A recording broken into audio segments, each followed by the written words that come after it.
November 18th, 2025, the 322nd day of the year, old 322, that infamous number, highly associated with Skull and Bones, the powerful secret society out of Yale, which is modeled after the Illuminati. And of course, the founder of the Illuminati, Adam Weishaupt, he died on this day in history in 1830.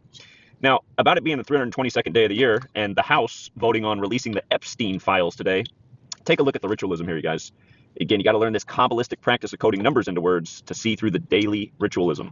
Jeffrey Edward Epstein, the full name of Jeffrey Epstein equals 322 when you run the alphabetic order in reverse. This is why there is an alphabetic order, because every letter is a number, just like in Hebrew, just like in ancient Greek, the biblical languages. When you make Z1, Y2, X3, and count all the way back to A is 26, add up the letters of Jeffrey Edward Epstein, 322. Now, there are four base ciphers of the English language: the alphabetic order with numerology, the reverse alphabetic order with numerology. Notice what Jeffrey Edward Epstein is when you run the alphabetic order forwards. 218. And remember, last week you got in Gravalda. She got sworn in by the numbers. Again, her father, who was in Congress, died earlier this year. Their family surname equals 35. She's sworn in exactly 35 weeks from her father's death.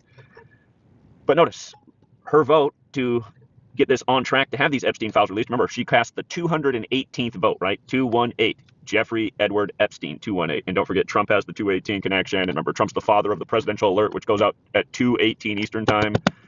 Whole lot of stuff. For the record, Holy Roman Empire equals 218. Turning Point USA, turning 218. When Trump got reelected, it was supposedly 218 years since the fall of the Holy Roman Empire, which ended on August 6th, 1806, the 218th day of the year. But yeah, the point is, you learn this ABC 123 code and you just watch the ritualism unfold daily. And that's what this is. You know, on the 322nd day of the year, November 18th, they're going to vote on the Jeffrey Edward Epstein files. So news by the numbers. It happens every day. And apparently you have to be a subscriber to read the article. Well, that's never going to happen. Let's see how the other news networks are covering it. I'm sure this will be the top story from almost everyone all day long. Trump faces his biggest House rebellion yet and pretends it's his idea. They're talking about the vote on the Epstein files. Let's see. Fox is probably focused on the James Comey thing.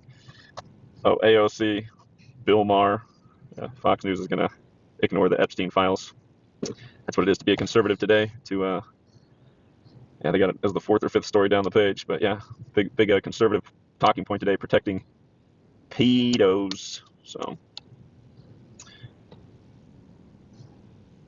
Trump gives answer on whether he would sign bill to release Epstein files.